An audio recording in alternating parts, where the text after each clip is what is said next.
قرآن کریم کی تفسیر کا منہج یہ واضح ہے کہ قرآن کی تفسیر کے لیے سب سے پہلی اس کے لیے بنیاد کیا ہے کہ تفسیر القرآن بالقرآن، قرآن کی تفسیر ہو قرآن کے مطابق۔ صراط الذین انعمت علیہم، تو منعم علیہم کون ہے؟ اولئک الذین انعم اللہ علیہم من النبیین والصدیقین والشہداء والصالحین۔ اللہ تعالیٰ نے منعم علیہم کا ذکر کیا کہ منعم علیہم یہ لوگ ہیں۔ تو قرآن میں ایک جگہ اگر اجمال ہے تو قرآن کریم میں دوسری جگہ اس کی تفصیل آ جاتی ہے، ایک جگہ اگر ابہام ہے تو دوسری جگہ اس کی تشریح آ جاتی ہے۔ تو یہ سب سے پہلا منہج تفسیر میں سب سے پہلی بنیادی چیز کہ تفسیر القرآن بالقرآن ہو۔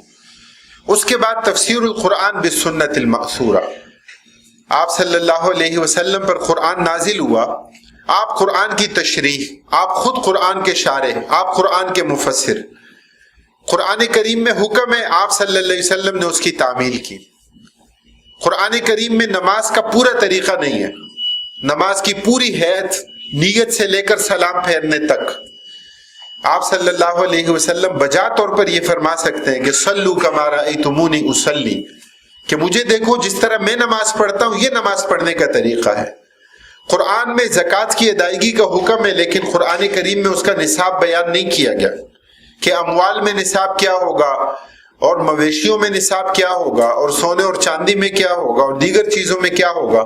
آپ صلی اللہ علیہ وسلم کی حیات طیبہ اس کی تشریح اور تفصیل ہے۔ تفسیر القرآن باقوال الصحابہ، صحابہ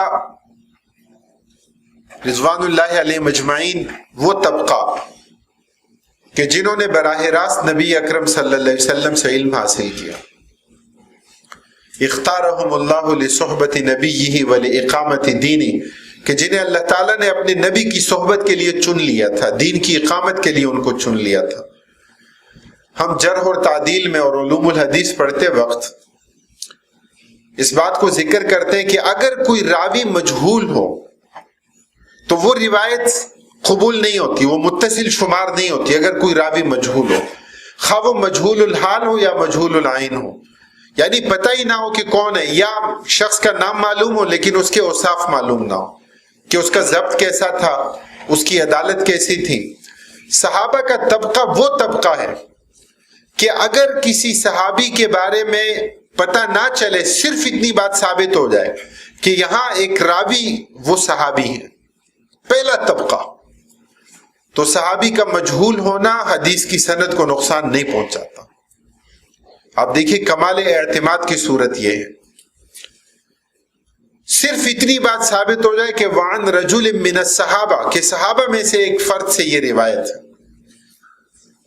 تو وہاں پر جرح اور تعدیل کے اصول اپلائی نہیں ہوتے، اس لیے کہ ان الصحابۃ کلھم عدول فی روایت الحدیث، کہ صحابہ کرام سب کے سب عادل ہیں، حدیث کی روایت میں جرح اور تعدیل کے اصول ان پر اپلائی نہیں ہوتے۔ تو اقوال صحابہ، اور سب سے زیادہ اہمیت اگر اجماع ہو صحابہ کا، اس سے تو اختلاف کی کوئی گنجائش نہیں ہے۔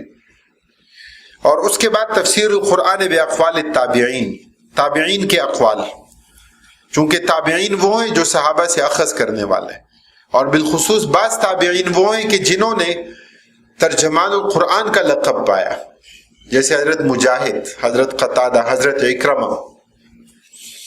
تفسیر القرآن باللغت العربیۃ الفصحی، آپ اندازہ لگائیے کہ یہ قرآن کی تفسیر کا منہج اسی ترتیب کے ساتھ ہے۔ فصیح عربی کا نمبر جو ہے وہ بعد میں آتا ہے، بعض لوگ لغت سے قرآن کو حل کرنا چاہتے ہیں، لغت کے ذریعے قرآن کریم کے معنی اور مفاہیم کو متعین کرنا چاہتے ہیں، ایسا نہیں ہے، لغت کا نمبر آئے گا لیکن بعد میں آئے گا۔ مفردات القرآن پر کتابیں لکھی گئی، بڑی اچھی کتاب، امام راغب اصفہانی رحمہ اللہ کی مفردات القرآن، اسی طرح دیگر۔ تفسیر القرآن بالعقل السلیم، عقل سلیم کو بھی اس میں دخل ہے لیکن سب سے آخر میں، اور سب سے آخر میں یہ ہے کہ وہ عربیت کی بات ہو یا وہ عقل سلیم کی بات ہو، اس کو قبول تبھی کیا جائے گا کہ جب پہلے والی ان تین طریقوں سے وہ متصادم نہیں ہوں گے۔ اگر متصادم ہوں گے تو پھر وہ تفسیر بالرائے ہے، پھر وہ تفسیر مذموم ہے، وہ تفسیر ممدوح نہیں ہے۔ تفسیر القرآن بالقرآن، اس کی تفصیل آپ اس کو پڑھ سکتے ہیں، بعد میں یہ آپ کے سامنے اس کی تفصیل آ جائے گی۔ اسرائیلیات بعض وہ روایات کہ جو اہل کتاب یعنی یہودیوں اور عیسائیوں سے ہم تک پہنچی ہیں۔ پہلے زمانے کے مفسرین کیا کرتے تھے کہ وہ کسی آیت کے ذیل میں ہر تمام روایات، جتنی بھی روایات ہوتی تھیں وہ ساری جمع کر دیتے تھے اور ساتھ اس کا حکم بھی ذکر کرتے تھے۔ بعد میں ایسا ہوا کہ یہ لوگوں کے لیے اشکال کا، اشتباہ کا سبب جو ہے وہ بنا، تو اس لیے حافظ عماد الدین ابن کثیر رحمہ اللہ نے اس کی تفصیل بیان کی کہ اسرائیلیات 3 طرح کی ہیں۔ وہ روایات جن کی سچائی قرآن و سنت کے دوسرے دلائل سے ثابت ہو، جیسے فرعون کا غرق ہونا، حضرت موسیٰ علیہ السلام کو کوہ طور پر تشریف لے جانا، تو اس کو تسلیم کریں گے، اس کو ہم مانیں گے ان روایات کو۔ دوسری وہ روایات جن کا جھوٹ ہونا قرآن و سنت کے دلائل سے ثابت ہوں، جیسے اسرائیلی روایات میں انبیاء کرام علیہ السلام کی اہانت ہے، حضرت سلیمان علیہ السلام کے حوالے سے، حضرت داؤد علیہ السلام اور دیگر انبیاء کرام علیہ السلام، ایسی روایات کو ہم جھٹلائیں گے۔ اور اسی طرح اگر وہ روایات ہوں کہ جن کے بارے میں قرآن، سنت اور دیگر شرعی دلائل خاموش ہیں، تو ان کے بارے میں ہم توقیف کریں گے، نقل کریں گے، لیکن اس کی نہ ہم تصدیق کر سکتے ہیں اور نہ اس کی ہم تکذیب کر سکتے ہیں۔ بعض موضوعات کے جو ہمارے لیے اہم ہو سکتے ہیں اس پر تیاری آپ خود بھی کر سکتے ہیں، مطالعہ اس کا ہو سکتا ہے۔ قرآن کریم کا تفصیلی تعارف، قرآن کریم کے آداب، نزول قرآن کے مقاصد، تصور علم قرآن میں، تصور اخلاق، اس کو بالاختصار ہم نے ذکر کیا کہ مغرب کا تصور کانٹ اور ڈیکارٹ کا کیا ہے، ہیگل کا کیا ہے، مغرب کا تصور اخلاق ولیم نیٹشے کے مطابق کیا ہے، اور اسلام کا تصور اخلاق۔ مغرب کے تصور اخلاق میں اسمائل ہے، لیکن وہ ایز اے مارکیٹنگ ٹول ہے کہ سیلز مین کے لیے، سیلز گرل کے لیے اسمائل ہوتی ہے، لیکن وہ کس لیے ہوتی ہے؟ مارکیٹنگ ٹول کے طور پر ہوتی ہے۔ اسلام میں تصور کیا ہے؟ نبی اکرم صلی اللہ علیہ وسلم فرماتے ہیں کہ اپنے مسلمان بھائی سے خندہ پیشانی سے ملنا، مسکرا کر استقبال کرنا۔ فرمایا ان من المعروف، یہ بھی نیکی ہے، یہ بھی باعث اجر و ثواب ہے۔ تصور وہ نہیں جو مغرب کا ہے کہ بظاہر مسکرا رہے ہوں لیکن دل میں برا بھلا کہہ رہے ہیں۔ تو اسلام کا تصور ایک عقیدے کے ساتھ جڑا ہوا ہے، اعجاز القرآن، احکام قرآن۔ اسی طرح انبیاء قرآن، قرآن کریم میں تمام انبیاء کا ذکر نہیں ہے، اس میں اللہ کی حکمت، اللہ کی مشیت کار فرما ہے۔ 1,24,000 انبیاء کا عدد احادیث میں آیا ہے، لیکن قرآن کریم میں ان میں سے 25 انبیاء کرام علیہ السلام کا ذکر کیا گیا۔ گمراہ فرقے قرآن میں جن کا ذکر کیا گیا، دیکھیے ہم یہود اور نصارہ کے حوالے سے بات اگر نہ بھی کریں، آپ جانتے ہیں جس سے ہمیں بچنا چاہیے، جو میرے اور آپ کے لیے خطرناک ہے، وہ کیا ہے؟ نفاق۔ اللہ تعالیٰ نے منافقین کی بری خصلتوں کو بیان کی۔ صحابہ کرام ڈرا کرتے تھے کہیں ہم میں نفاق نہ ہو۔ آپ صلی اللہ علیہ وسلم نے حضرت حذیفہ رضی اللہ تعالیٰ عنہ کو منافقین کے نام بتائے۔ حضرت عمر رضی اللہ تعالیٰ عنہ پوچھتے تھے حذیفہ مجھے بتاؤ میرا نام تو نہیں ہو۔ آپ اندازہ لگائیے، آج ہم بے خوف ہیں، مطمئن ہیں، مامون ہیں، کوئی خوف خطرہ نہیں ہے، حالانکہ نفاق کی بڑی بڑی علامات موجود ہوتی ہیں۔ یہ نفاق ایک ایسی بیماری ہے جو ایمان کے ساتھ آتا ہے۔ شرک ایمان کے باوجود آ جاتا ہے۔ وما یؤمن اکثرهم باللہ الا وهم مشرکون، اللہ تعالیٰ فرماتے ہیں ایمان والے مومن بھی ہوتے ہیں، ساتھ مشرک بھی ہوتے ہیں۔ شرک کی کوئی نہ کوئی قسم موجود ہوتی ہے۔ ریا ادنا ایک صورت ہے، شرک کی ایک قسم ہے۔ تو اس لیے نفاق، اعتقادی نفاق کفر کے قریب ہے۔ ان المنافقین فی الدرک الاسفل من النار، اللہ تعالیٰ نے اعتقادی منافقین کا ذکر کیا۔ اور عملی نفاق تو ہمارے معاشرے میں موجود ہوتا ہے۔